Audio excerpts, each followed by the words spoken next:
দেখতে হুবহু একটা মানুষ, ডেফিনেটলি আমার সেই সময়তে আইডেন্টিটি ক্রাইসিস হবে।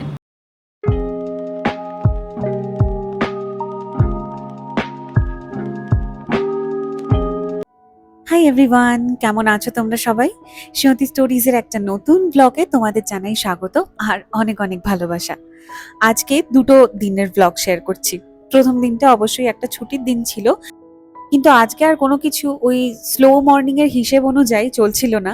কারণ আজকে আমাদের অ্যাপার্টমেন্টে আবার ট্যাঙ্ক পরিষ্কারের কি সব গল্প ছিল।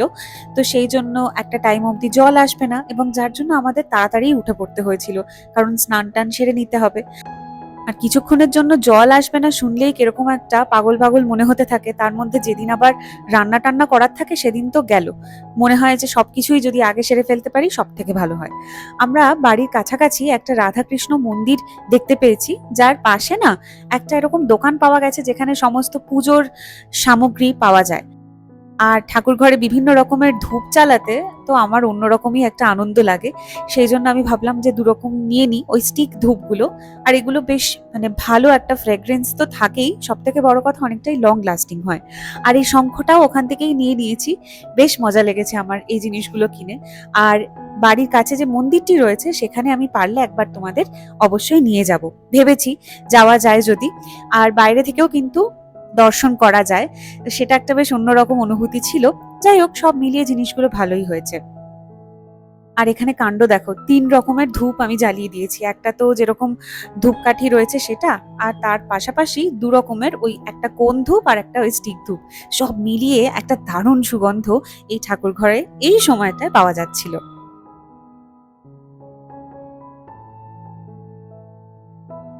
আজকেই প্রায় অনেকক্ষণ ধরে জল বন্ধ থাকবে, আর তার মধ্যে আজকেই আবার মাটন রান্না করার একটা ফরমাইশি এসেছে। কারণ সৌরভের প্রচন্ড ইচ্ছে হয়েছে মাটন খাওয়ার, অনেকদিন হলো খাওয়া হয়নি।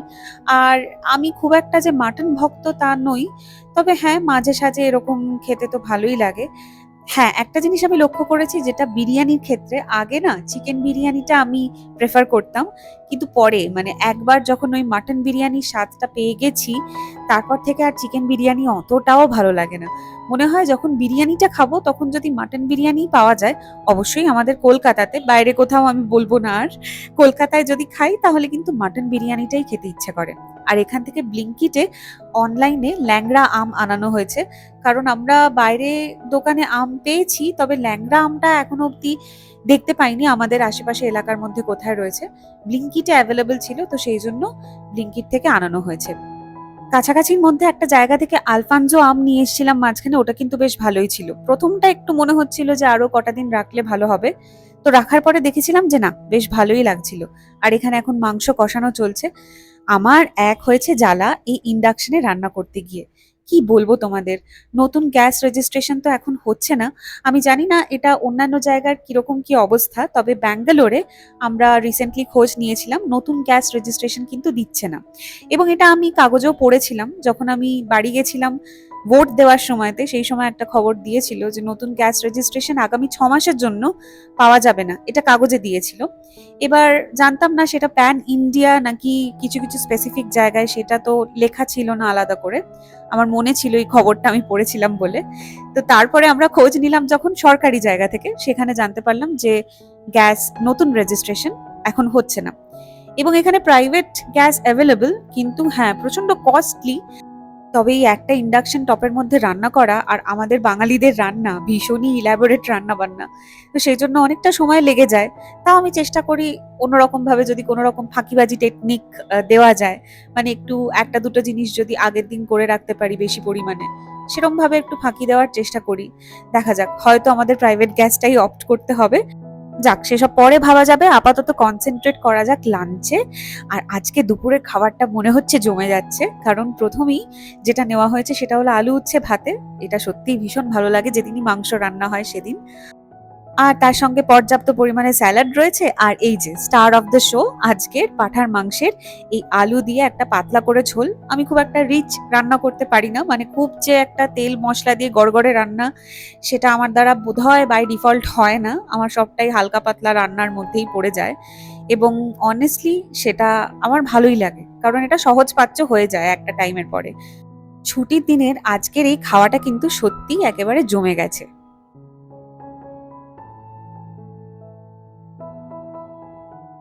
আজকে ছুটির দিনটায় আমরা আর বাইরে কোথাও যাইনি, কারণ আজকে জার্মানির খেলা ছিল, তো সেটা আবার দেখার ছিল। আর বিশ্বকাপ কারা কারা দেখছো, কারা কারা এনজয় করছো, অবশ্যই কমেন্ট করে জানিও। রকমের আবেগ, এবং এটা অবশ্যই সবাই বুঝতে পারবে না। আজকে হলো পরের দিন, আর আজকের দিনটা বেশ একটা রোদ ঝলমলে আকাশ দেখে শুরু হচ্ছে। সাধারণত এখন এই টাইমটাতে মাঝে মাঝেই বৃষ্টি হচ্ছে, এবং অবশ্যই খুবই ভালো একটা ওয়েদার হয়ে রয়েছে।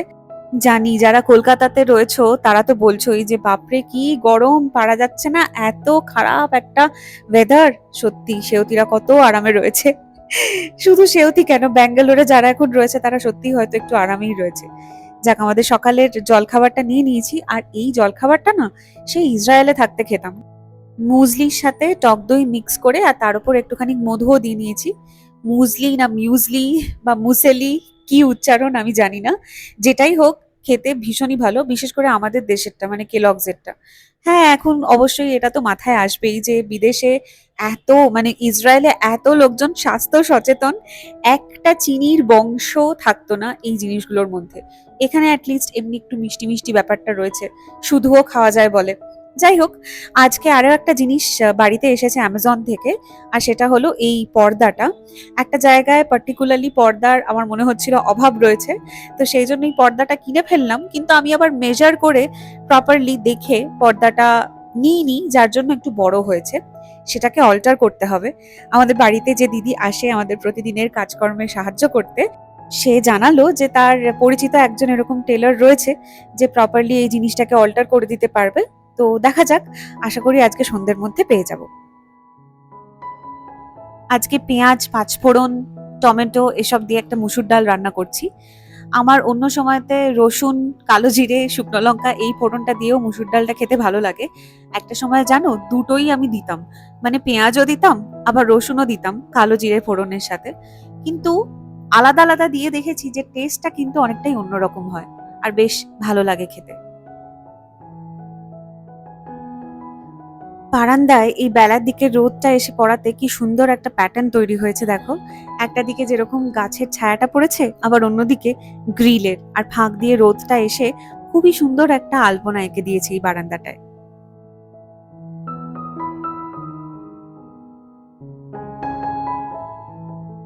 ব্যাস, ডাল একেবারে তৈরি।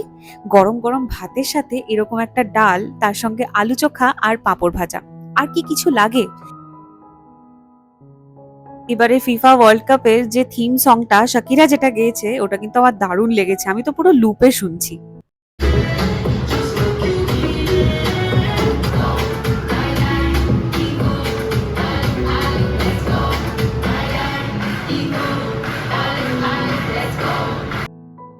অ্যামাজন থেকে আজকে আরো একটা জিনিস এসে হাজির হয়েছে, আর সেটা হলো এই সোপ ডিসপেন্সারটা। এটা বেশ পছন্দ হয়েছিল, মানে একটা সেরামিকের সোপ ডিসপেন্সার খুঁজছিলাম যেটা একটু দেখতে ভালো লাগে আর কি, বেসিনে রাখলে। তো সেটা পাওয়ার পরে বেশ আনন্দ হচ্ছিল। আর একটু ভারী আছে, তবে হ্যাঁ সব মিলিয়ে কিন্তু কর্নারটা হঠাৎ করেই খুব অন্যরকম দেখতে লাগছিল। আজকে একটার পর একটা জিনিস এসেই চলেছে। তবে না, এইটা জাস্ট আমার মনে হলো যে আমি এটা কিনবো, তো সেই জন্য ব্লিঙ্কিট থেকে অর্ডার করলাম। আর ব্লিঙ্কিটের এই বাইরে মানে র্যাপিং পেপারটার বাইরে এত সুন্দর একটা গ্রাফিক্স রয়েছে না, এটা দেখার পরে আমার তো কিছু অন্যরকম করতে ইচ্ছে করছে। তো যাক, সেটা আমি পরে করছি। আগে বলি যে কি অর্ডার করলাম, সেটা হচ্ছে এই যে কর্পূরের একটা কৌটো অর্ডার করেছি, আর একটা কর্পূর ডিফিউজার বা ক্যাম্ফার ডিফিউজার অর্ডার করলাম। সেটা অ্যামাজনেও আমি দেখেছি আগে, কিন্তু অ্যামাজনের থেকে এত তাড়াতাড়ির মধ্যে একই বেলাতে পেয়ে যাওয়া যাচ্ছে যখন ব্লিঙ্কিট থেকে, তখন মনে হলো যে থাক ব্লিঙ্কিট থেকেই তাহলে নিয়ে নিই। আশা করি কোয়ালিটিটা ভালো হবে এসব ভেবে টেবেই নিলাম। তারপরে দেখলাম যে হ্যাঁ, ভালো মতনই প্যাকেজিং করে দেওয়া হয়েছে, আর জিনিসটা কিন্তু দেখতে ভীষণই সুন্দর লেগেছে আমার। বাইরেটা মনে হচ্ছে সেরামিকের, এটার মধ্যে তো একটা বাল্ব দেওয়াই রয়েছে। শুধুও আলোটা জ্বালানো যেতে পারে, অথবা এই নিচের যে ছোট্ট একটা লাল সুইচ রয়েছে সেটাকে অন করে এটার ওপরে একটুখানি কর্পূর দিয়ে খুব সুন্দরই কিন্তু এই কর্পূর ডিফিউজারটা ইউজ করা যাবে। একেবারে সন্ধেবেলায় এটার উদ্বোধনটা করব।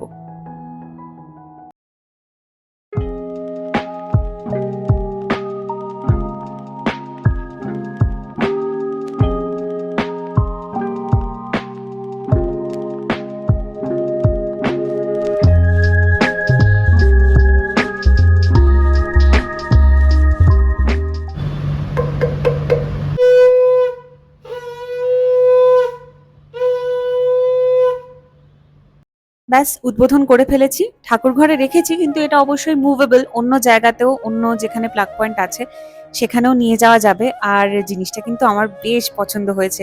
বাড়ির জন্য জানো একটা অর্ডার করে দিলাম। এটা একটা ভালো সুবিধা হয়েছে দেশে থাকার কারণে, কারণ আমি ব্যাঙ্গালোরে বসেও ব্লিঙ্কিটে কলকাতার বাড়ির জন্য এই সেম জিনিস অর্ডার করতে পারছি। আসলে কলকাতার বাড়িতে যে ক্যাম্ফার ডিফিউজারটা ছিল আগে, সেটা না নষ্ট হয়ে গেছে। তো সেই জন্য মনে হলো যে আমি যখন নিজের জন্য একটা নিলাম, তখন মা বাবার জন্য একটা না হয় পাঠিয়ে দিই ওদের ঠিকানাতে। আর দেখো, আমি এখন একটা আকাজ করতে বসেছি। ওই যে নতুন প্যাস্টেলের সেটটা কেনা হয়েছে, সেটা দিয়ে এই ব্লিঙ্কিটের কাগজটার উপরে যে গ্রাফিক্সটা রয়েছে সেইটার উপরে আমি রং করতে শুরু করে দিয়েছি। আমাদের বয়সটা যতই এগিয়ে চলেছে, ততই মনে হচ্ছে যে সেই যে একটা ছোট্ট বাচ্চা মেয়ে ছিলাম একটা সময়তে, সে যেন কোথায় হারিয়ে গেছে। কবে তাকে কোন চুলোয় ফেলে এসেছি, তাকে হয়তো আর খুঁজেই পাওয়া যায় না। আসলে না, সে হয়তো আমাদের মধ্যেই আছে, ঘুমিয়ে আছে। তাই মাঝে মাঝে তাকে একটুখানি জাগিয়ে দিতে হয়। মনে হয় যে এই অনেক ঘুমিয়েছিস, এবার ওঠ। বড় হয়ে যাচ্ছি বলে কি তুই সারাক্ষণ খালি ঘুমিয়েই থাকবি? এটা তো হতে পারে না। তাই সেই জন্য সেই ইনার চাইল্ড আজকে আবার জেগে ওঠার কারণে এই আকাজটি এখন চলছে। পুরো ঘরটা কর্পূরের সুগন্ধে মম করছে, এতটাই ভালো লাগছে। তোমাদের সাথে একটা জিনিস জাস্ট শেয়ার করব ভাবলাম, সেটা হচ্ছে যে রতনবাবু আর সেই লোকটা, এই গল্পটা সত্যজিৎ রায়ের লেখা এই গল্পটা তোমরা নিশ্চয়ই অনেকেই পড়েছো, আর হয়তো অনেকে সানডে সাসপেন্সে শুনেছো। তো আমার কাছে এই মুহূর্তে সংগ্রহে নেই, আমার কলকাতার বাড়িতে আছে বইটা, যা 12 ভূতের গপ্প, এই বইটা থেকে আমি পড়েছিলাম এই গল্পটা, এবং অনেক ছোট বয়সে, তখন স্কুলে পড়ি আমি। আজকে আমার কি ইচ্ছে হলো, সানডে সাসপেন্সে পুরনো সানডে সাসপেন্স শুনতে আমার খুব ভালো লাগে, মানে ইচ্ছে করে মাঝে মাঝে। তো সেরকমই একটা শুনছিলাম, রতনবাবু আর সেই লোকটা, খাবার খাওয়ার সময়তে আমার নিজের হঠাৎ করে এই ব্যাপারটা ভেবে মানে একটা অদ্ভুত আনক্যানি ফিলিং হতে শুরু করলো। খুবই আশ্চর্য লাগছিল আর অদ্ভুত লাগছিল এটা ভেবে, যে আজকে যদি আমারই মতন দেখতে হুবহু একটা মানুষ, মানে হুবহু আমার মতন দেখতে একটা মানুষ আজকে যদি আমার সামনে এসে দাঁড়ায়, তাহলে আমার রেসপন্স কি হবে? হয়তো প্রথম দেখাতে আমি তত কিছু হয়তো বুঝতে পারবো না, তারপরে যখন আস্তে আস্তে এক্সপ্লোর করতে থাকবো যে আমি ঠিক যেভাবে কথা বলি, আমি যেভাবে হাঁটাচলা করি, আমার যা যা অভ্যেস বদঅভ্যেস যা যা রয়েছে, সব কিছু সেই মানুষটার মধ্যেও রয়েছে। যে আজকে যদি আমার সাথে এই ঘটনাটা ঘটে, যে আমার মতন দেখতে হুবহু একজন মানুষ সামনে এসে দাঁড়াচ্ছে, আমারই মতন করে কথা বলছে, ডেফিনেটলি আমার সেই সময়তে আইডেন্টিটি ক্রাইসিস হবে। রতনবাবুকে আমি খুব একটা এখানে হয়তো ব্লেম করতে পারি না, অবশ্যই সেটা মানে উনি যেটা করেছিলেন কাজটা, আমি সেটাকে কখনোই এন্ডোর্স করছি না।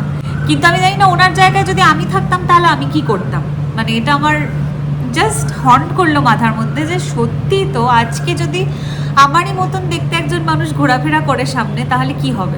ধরো তোমরা আমার চ্যানেল দেখো আজকে, হঠাৎ করে এরকম আরেকটা চ্যানেল দেখতে পেলে যেখানে সেওতিরই মতন দেখতে একজন মানুষ, পুরোপুরি আমার মতন দেখতে, আমার মতন কথা বলে, আমার মতন সমস্ত কিছু যা যা আমার অভ্যাসের মধ্যে তোমরা যতটুকু আমি শেয়ার করেছি সোশ্যাল মিডিয়াতে, তোমরা যা যা দেখেছো সেটা তার মধ্যেও আছে, তোমরা তাহলে কি করবে আমাকে কমেন্ট করে জানিও। ডাল আর পনিরের তরকারি রয়েছে, কিন্তু মনে হচ্ছে আরেকটা কিছু হলে ভালো হতো। তাই সেই জন্য ভাবলাম এখন একটু পোস্ত বাটা বানিয়ে নিই।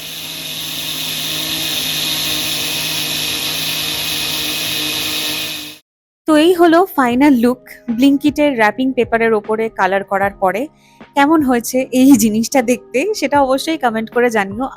আর যদি কোনোভাবে মনে হয় যে তুমি সেই ছোটবেলায় একটা জিনিস করতে যেটা ভীষণ ভালোবাসতে এবং ইচ্ছে হতো, কিছু কিছু আকাজ করতে তোমার খুব ভালো লাগতো, সেটা যদি দেখো যে সময় পাচ্ছ করার, তাহলে করেই ফেলো।